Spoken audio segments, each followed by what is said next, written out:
Hello and welcome back to another edition of Teacher Talks Second Grade. Okay, I got a special one today. We are going to do some book reviews. We're going to walk through the biggest hits of second grade this year. Some of these books are returning every year to my greatest hits in my classroom. Some of them are a little bit new, a little bit big hits just for this year. So I'm going to talk about those, and on a request from a parent, I'm also going to open up each book, show you a couple pages in here. You can have your reader even kind of take a look and maybe even try out reading a page. We'll talk about that a little bit more. But that way you can really see the inside of these books, how many words are on there per page, what do the pictures look like, is it a graphic novel, is it a chapter book? We're going to walk through each one of these. I'm also going to give you some recommendations. So if you have a reluctant reader, I'll show you some books that are huge hits for your reluctant readers. And if your reader is more of a chapter book style, I'll show you some of the books that are more of chapter book style, kind of like this guy here. Also, boy, this is a huge hit. Who would win for our nonfiction? And again, I'll walk through a couple pages in there. And of course, the graphic novels, kind of our comic book style, have made a huge impact on education. And I'll explain to you my opinion on those, and also the kind of readers that you might want to gather for those. Let's talk a little bit about book levels. As you know, if you watch my channel, I'm a teacher. I'm very strict about my students and my own personal kids reading books at their level. When I say at their level, I want them to be able to read these books pretty fluently, relatively easily. I want them to be able to fully comprehend the book and be able to use inflection in their voice and all those other great things that we're looking for in our readers. I want them to be able to do that relatively easily, not super easy books, right? Not like several levels below their level, but I want them to really be able to read these pretty easily, especially if they're going to be reading the books independently by themselves. So a level K on the GRL, guided reading level, that puts us at about a beginning second grade book. Nate the Great is an awesome book series, about 15 books in this series, something roughly like that. And it's sort of an introduction to chapter books for the kids.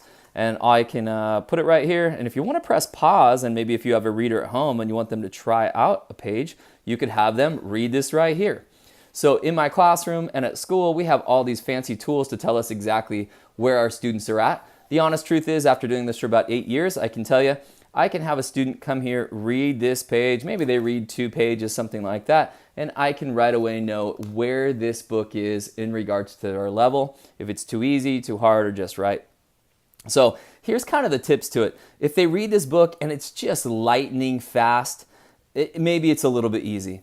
However, I do want them to be able to read it relatively quickly with pretty good fluency, maybe struggling on a couple words, and I mean a couple, like 2 per page, but not more than that. If they slow down too much, we're going to work too hard. It's kind of like us as an adult, kind of going for like a run, but a sprint. If you're sprinting, you're only going to be able to make it a few minutes before you're going to be exhausted, unless you're a real runner, which I'm not.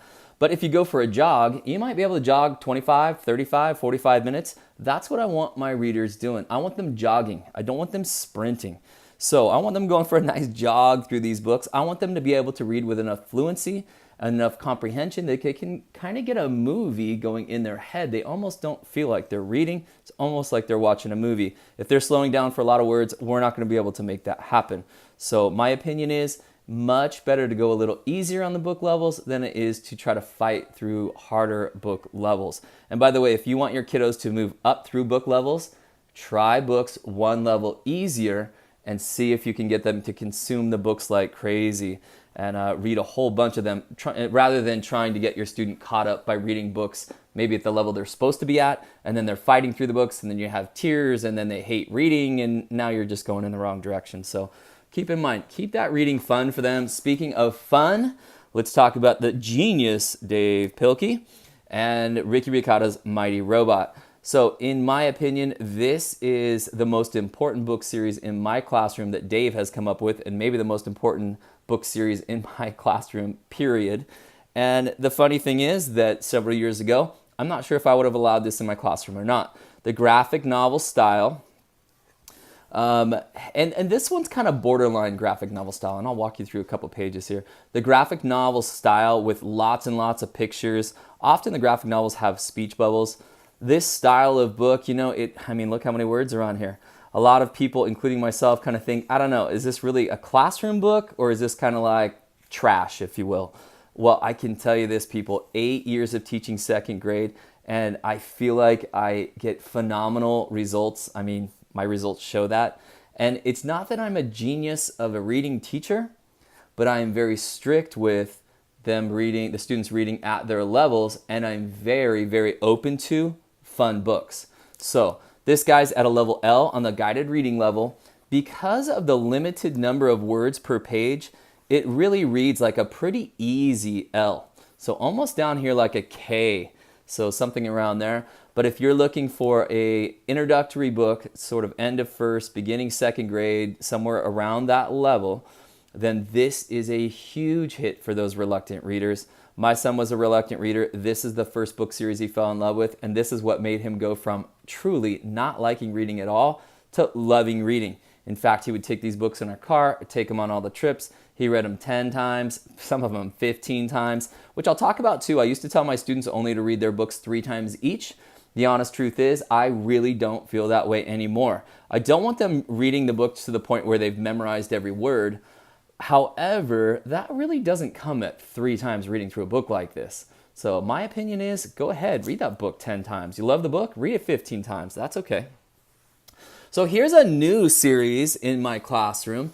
This is Press Start, and I believe there's about 5 or 6 books in this series. This is a level M, and this is Thomas Flintham, if I'm pronouncing that correctly. And this guy, one of my students' parents, recommended to me last year, and this has turned into another big hit here at my house, and it's turned into a big hit in my classroom of second graders. So this guy is sort of a video game style, and it's supposed to be sort of this kid playing a video game, and it's basically like the inside of the video game. I first saw it, and I'm like, I don't know if this is going to be a hit or not, but my kids, my students absolutely love this book. So give you an idea of what these look like right here. And on the guided reading level, this comes in at an M. I'm going to call this an easy M. So this is a little bit on the easier side of M, maybe down in towards an L as far as the readers in my classroom go. The guided reading level is a very great tool. However, through the different genres, fiction and nonfiction, graphic novels versus non-graphic novels, you really have to be careful. The guided reading level, it doesn't take into account as much how many words per page. So they're putting this at a level M, and they also put like Magic Treehouse at a level M. And obviously the number of words per page are very, very different. So the level of words might be the same in these 2 books, but the volume of words in these 2 books is obviously very, very different. So if there's a downside to this book right here, it's that my readers fly through this book, right? They're done with the whole book in like 15 or 20 minutes. And that's pretty fast, you know, but that's okay with me. So I buy those books, and I bought about 3 or 4 of each one of the books in that series. Kids love them, and can't go wrong with it. So that's a really great one. Press Start. All right, let's keep moving on. This is HiLo. This is another graphic novel. HiLo is a true graphic novel, and what I mean by that is, if you look like this guy here, well, it's got some speech bubbles, and that kind of goes away from the speech bubbles and back to the speech bubbles. Let's look at Ricotta again. It's really not speech bubbles. It's more of the sentence structure of a chapter book. However, you can see here, it certainly doesn't read like a typical chapter book.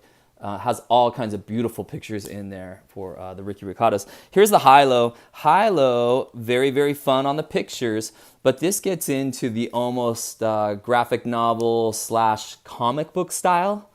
But again, for your reluctant readers, this is the second book that my child really fell in love with after Ricotta's Mighty Robot. And he's pretty reluctant as far as reluctant readers go. This guy comes in at a level M. Really, it reads like a pretty easy M. Again, the graphic novels often are labeled a little bit higher as far as the guided reading level goes. Your best bet, again, as a parent maybe, is, hey, have your student take a look right here, press pause, read these words. If they can read this whole page here, and I'll scan down to here, press pause if you need to. They read that whole page and they're only stopping on 2 words, and they need a little bit of help maybe on one of them, I would probably let them read that. Now, if they're going to read all by themselves, well, I want them to get through the book relatively smooth. So maybe if they had to stop and sound out 1 word per page, but they were able to decode that word, I'd probably let them go ahead and read that book at an independent level. So, and of course, there's some other tricks too, right? You want to check the comprehension. That's a huge one. I hear so many teachers even and parents say, hey, my kids are really struggling with comprehension. My experience tells me almost all the time, not every single time, but almost all the time, if you look at the book that student's reading, they're fighting their way through the book, decoding all these words. Well, of course they've lost the meaning of the book. They're having to work so hard to get through the book, they can't figure out what the book's actually telling them.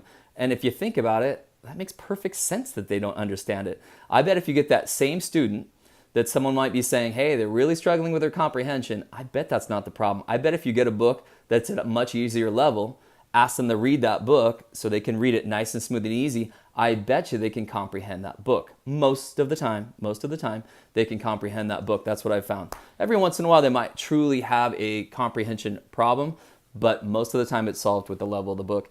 Here's the biggest hit of this year, biggest hit of last year. Again, another Dave Pilkey, the genius, as I'll say. And this is Dogman. Dogman is into that graphic novel style. It's just a fun book to read. I mean, even as an adult, I kind of laugh at some of the humor, and I'm kind of like, all right, like there's some little like fart jokes and that kind of stuff. And at first I was like, no, not in my classroom. We're not going to do that kind of stuff. Now that I've taught second grade for 8 years, I realize, it really gives you a great opportunity as a teacher to get that stuff out in the open, So, all right, let's talk about it. The book's talking about this kid, and every once in a while there's something silly, goofy, trashy, like talk about a fart or something like that. Hey, let's talk about it. Why the author put it in there. All right, it makes you smile, makes it fun, makes it a little bit interesting, a little bit goofy, maybe a little bit realistic. I mean, come on, we're kids and adults. We know this really happens. But it also gives us a great opportunity to say, hey, when is it appropriate to kind of laugh and get goofy with this, like maybe out at recess? When is it appropriate to do potty talk, if we're going to call it that, and really have a conversation around it. And that way your students are exposed to it and they know what to do when they're in a situation where maybe an author uses a poor choice word. Some of these books, or there's one that I'm going to show you in a minute, that uses the word stupid. I wish the author didn't use that book. All right, well, so let's talk about that, why they did it, and maybe consequences if you're calling your friend that word, or what might happen to you with your parents, or why you don't want to use that word. So anyway, Dogman, huge hit, and most of the words in here are non-poor choice words. These are good words in here. Some of the situations a little bit trashy, but again, instead of saying, no, I can't have it in my classroom, I'm not going to put it in there, I think I've personally purchased out of my own money about 7 of these books, and I'll tell you, I might buy more. That's what a huge hit they are. So let's talk a little bit more about traditional chapter books. This is one of the many fantastic Magic Treehouse books. So this is a Mary Pope Osborne, and if you are in education or you kind of know books and second grade books, this is sort of like the classic second grade book right here. Magic Treehouse and the stories of Jack and Annie and the adventures they go on. It's absolutely awesome. Very, very fun. However, it can be daunting for your reluctant readers, for your readers who are struggling to really scoop up those words and sentences and connect them. And, I guess the overall thing I'm really looking for here is the kids can get overwhelmed by the number of words, the volume of words per page. Now, if you have those students that are just readers, they just would identify as readers, got it. This is a good series for them. This is an awesome series for them. Like my reluctant reader right now, he just opens these books and he's like, Dad, it just feels daunting. I feel exhausted just looking at that many words. And instead of fighting him on it, because it's just Magic Treehouse, I figured he'd fall in love with it. It's just not for him. So we read a couple. Usually I read a page, he reads a page, I read a page, he reads a paragraph maybe, and I read the rest. So we try to make it so it's in smaller chunks so we're more successful with it. But again, even with doing that, it just hasn't stuck the way some of the other books have. Now, one that we'll move up to that has hit home with him a little bit more is Freddy. This is an awesome series right here. Just to back up one step, boy, Magic Treehouse, if your reader does like that, you can get these books pretty darn cheap, especially if your teacher or school does scholastic book orders. And there are, I'm going to say there's more than 100 of them between the regular Magic Treehouse, and there's some Merlin missions and different ones like that. But boy, there's a whole lot if your reader enjoys those. So here's Freddy. And Freddy is in that traditional chapter book style. it actually bounces up to a level N from that from the Magic Treehouse, which Magic Treehouse is almost all at an M, and the Ready Freddies vary a little bit, but this one here is at an N, and most of them are right around that level. It's fun. It's a little bit more engaging, a little bit more goofy than the Jack and Annie Magic Treehouse books. And for the reluctant readers who are getting a little bit, higher in that reading level, so N, we're talking about the beginning of 3rd grade level now. It's just a fun book, makes kids laugh, and again, a little bit more of that chapter style, and obviously a lot more words per page than, say, these graphic novels and those kind of books. So let's keep going on up here, and let's skip to this guy right here, Captain Underpants.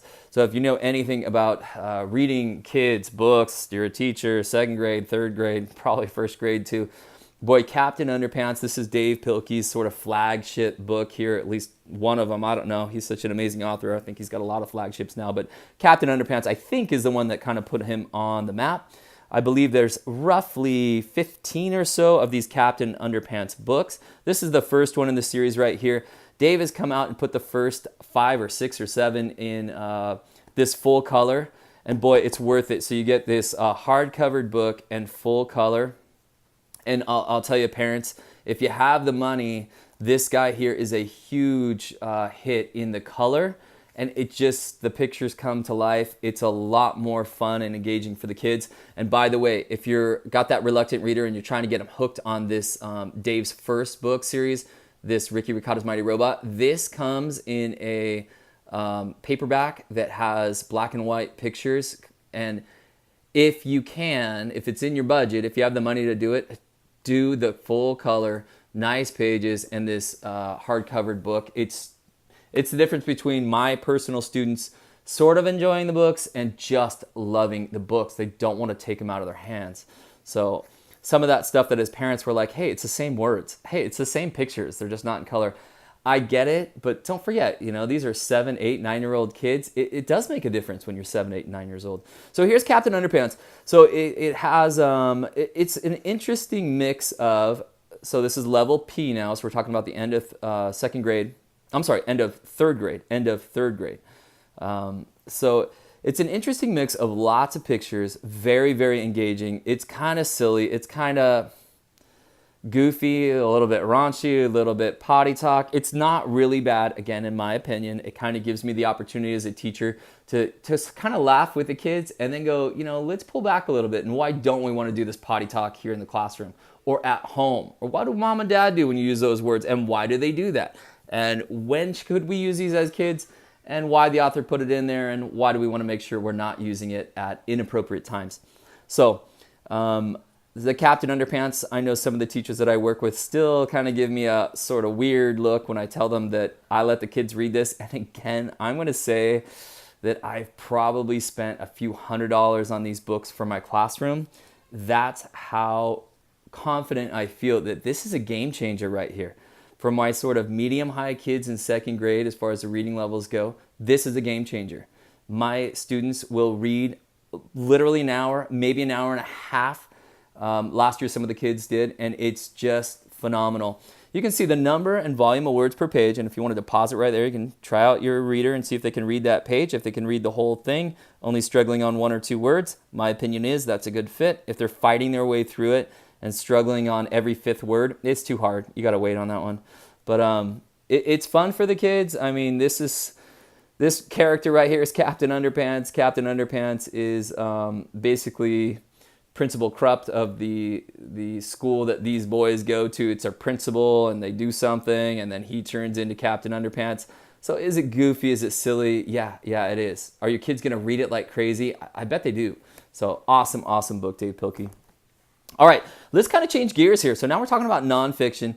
And as a teacher, I was really excited when the curriculum changed a little bit. We had the Common Core come in, and Common Core did several things to our reading and writing especially.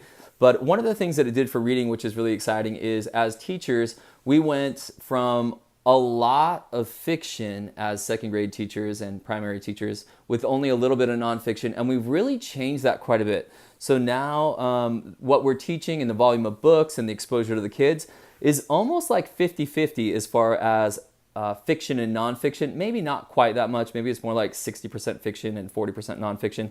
But it's really awesome. And Who Would Win? This series does a fabulous job of teaching the kids about these different animals. And it does it in sort of a comparison way. So if you're a teacher and you know about Standard 9 where you're comparing and contrasting two different books, well, this kind of does the same sort of Standard 9 thing, comparing and contrasting two different things. And the way this book series works is, well, let's dive up to that level P. This is a strong level P. This is a P plus in my opinion. It's a little bit harder of a book series. As far as just being a regular P, if you're going to look at this one and look at some of the other level Ps I have here, like maybe Captain Underpants, this one's another notch up as far as the level goes. So basically the way this works is they'll get two different animals, two different bugs sometimes, two different creatures, and they will have the students learn all about these different animals. So here's the skeleton of both of them, and they'll tell you all these fun facts about these creatures and animals. And they'll tell you all these, well, here's some kind of like parasites and stuff on these animals. Talk about their feet, how they're the same, how they're different. Weapons, what they use as their weapons. And so the kids are gaining all this evidence and they're making predictions going, oh, look at the size of that horn. I think this guy over here, the rhino, is going to win. If these two battled in real life, who would win? That's what these books are all about. Who would win if they battled in real life? So the kids gain all this evidence. They gain all this evidence. Again, maybe I'll find a page here that looks pretty good and I'll pause on it. So if you want to have your reader at home, try to read that page there. Hopefully it's not too shiny for you. And again, same rules apply. If they're struggling on 1 or 2 words, give it a go. If they're struggling on 3, 4, 5, 6, 7 words and they're really having a tough time with the comprehension, obviously the book's too hard. So check this out. I mean, it's pretty cool stuff. Here's how fast a rhino is. Even as an adult, I'm like, that's kind of interesting. Like a rhino is almost twice as fast as a hippo. I mean, do I really care? Have I ever thought of that? No. Is it kind of cool now that you read it in a book and know these two are going to battle? Like, hey, how is that going to help as far as an advantage? Yeah, maybe that will help. So that's kind of cool. And basically this book comes through and it goes into basically a mock or fake battle. Here's who they think would win if the two of these guys battled. So I'm not even going to tell you the last page, but well, on the last page it says who they think would win and what happened to the winner and what happened to the loser and all that kind of good stuff. So if you have a reader, again, so a P, if it's a second grade reader, they're going to have to be a very, very strong reader, or maybe it's like a third or fourth grade, or maybe even a fifth grade reader who wants to dive into that nonfiction, learn about these different animals. And if they do like the Who Would Win series, there are a whole ton. I was hoping on the back it would show us how many books are here, but it's a whole ton. And if you subscribe to my channel, you'll see that I have a whole bunch of the Who Would Wins. I do a whole bunch of book reviews on them. So awesome book series, and there's a whole bunch of books in that as well. So 2 more to go, friends. Thanks for hanging in there. Hey, it's a good time to hit subscribe. Put a thumbs up there. It really helps me out a lot. I appreciate that. All right, guys, here's Geronimo Stilton. This guy comes in and out of Q. Geronimo Stilton, there's a whole bunch of different Geronimo Stiltons. It's kind of a fun, almost unique style. And if you check out some of the words here, again, you might want to press pause. And when I have my students in my classroom try out one of the pages, I don't turn to the first page. I literally flip to a random page. I'll find the first paragraph and say, ready, set, go. And they'll just kind of start going down from here. So, and you can kind of see they have some fun with the different words here. And it's just kind of a fun, easy reading book for the kids. I say easy reading, it's a level Q. So for second graders, you'd have to be a very strong second grade reader. But third, fourth grade readers, this would be a pretty good fit for. So Geronimo Stilton, very fun, very cool book. All right, and the last one that I'm going to bring in here, this is a really great way. We're going to bounce back over to our nonfiction. This is kind of a blend between fiction and nonfiction, but it really is a little heavier. Well, I don't know. Maybe it's not heavier on nonfiction. That's what I was going to say. But I'll explain what I'm talking about and why I'm getting stuck as far as trying to explain it. So here's what I Survive does. First of all, guided reading level. This is an R, and most of these books are around an R, an S, a T level. So for second grade readers, I'm in a school where I have some of my second grade readers that are reading books that are like kinder and first grade. I have a lot that are reading second grade books. I have several reading third, fourth, fifth, sixth grade books. So it's pretty challenging as a teacher to keep that nice balance in the classroom and make sure that everyone feels comfortable with the books that they're reading. But anyway, I Survived does a fantastic job. And basically what I Survived is doing is it's getting these nonfiction events that happen in real life, right? So here's the Japanese tsunami of 2011, and it's getting these real life events, and then this author is blending in some fictional aspects, and basically each one of these has a student around that 7, 8, 9, 10 years old range, and they have I think I said a student, but a kid or maybe two kids that tell a story from their perspective of being back when this event actually happened. So they'll tell about this real event, and the author will include, and here's some of the pages that we're looking at here, so kind of that chapter book style. And the author will kind of blend together fiction and grab the reader's attention with that, and then blend it towards the nonfiction, and then end up with these characters going through these real events that have happened back in time. And then the author does a really nice job too of giving some more details. So at the end of the sort of story that blends the two, the author, let's see if I can find this page right here. Well, anyway, the author will go through and say, hey, maybe here's why I wrote the book, or here's some more interesting facts about what really happened on this date right here. So she does a really nice job. And Lauren, every time I say your name, if you ever hear this, I mess it up, but Lauren Tarish. So anyway, great author. This is a huge hit for my higher level second grade readers, my ones that really identify as readers. And if they like this book series, there's a whole series on these events. 9/11 was just yesterday, and I actually read that to my second grade class. And we talked about 9/11, and one of the things it really does a nice job of is when I first saw that book cover, I was thinking, whoa, 9/11 for 7.5, 8-year-old kids? Seems like it's too much for that age group. But this author does a beautiful job of getting these events that were often tragic and horrific, and putting in just enough of those elements that the students realize what really happened, and this was a pretty serious event. And obviously the author is taking out those details that are not appropriate for that age group. So by reading that 9/11 book, yeah, before you tell me I'm crazy for reading it, hey, read the book first, and then I hope and I think you'll kind of say, oh, I got it, that's why this person put this in there.